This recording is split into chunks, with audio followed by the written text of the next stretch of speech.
If you follow this podcast space, you know I see midlife not as a crisis, but rather as a grief event. And if you're stuck in that midlife funk, there's one question that can instantly reframe everything. My name's Nelson Pahl. I'm an experiential psychologist that makes it easy for midlife men to reclaim identity and reinvent themselves. And in this episode, I'm going to ask you that very question.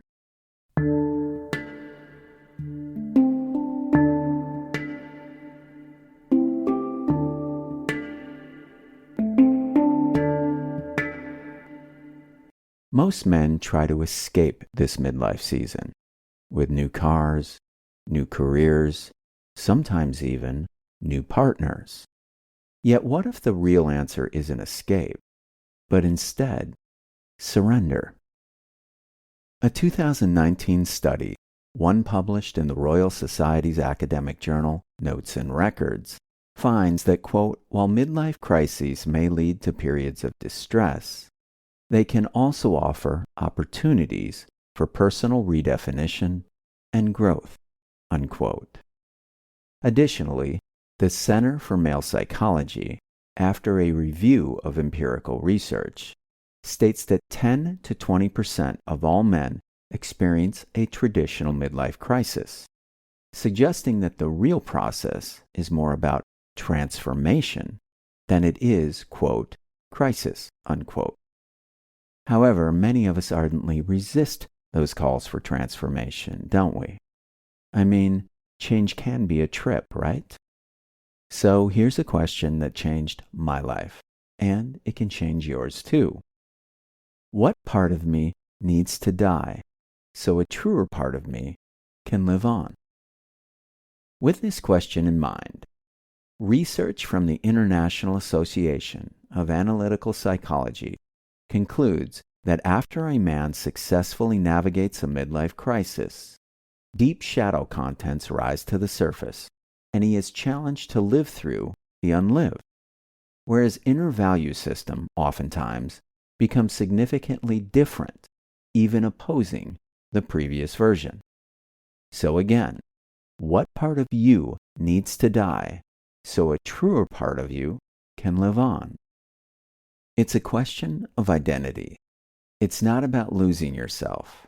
It's about shedding the outdated version of you that no longer serves who you're becoming.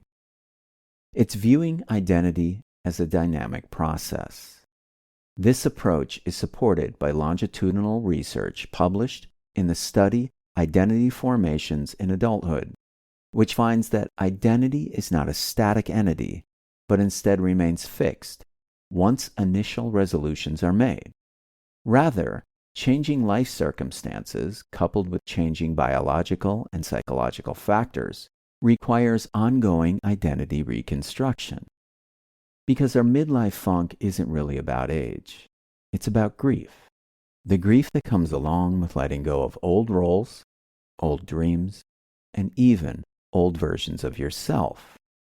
And what's the best way to approach grief? Well, it's through Niemeyer's theory of reconstruction, the reconstruction of both meaning and identity. Because if you don't face this grief, it simply festers. And as it does, it debilitates and can even cause you long-term misery. But if you do face this midlife grief, it can transform you. So here's what I want you to do right now. Grab a notebook or a Post-it note or even your phone. I want you to write a single sentence that finishes this prompt. The part of me that needs to die is blank, so a truer part of me, blank, can live on. Don't overthink it. Just write the first thing that comes to mind.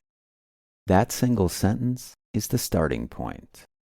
Now, I know all this might feel uncomfortable, but that's actually a good thing.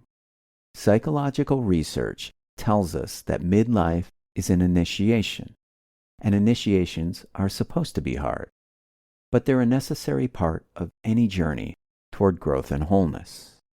What you're doing right now, identifying what needs to die, is what psychologists call conscious individuation. You're not running from who you are.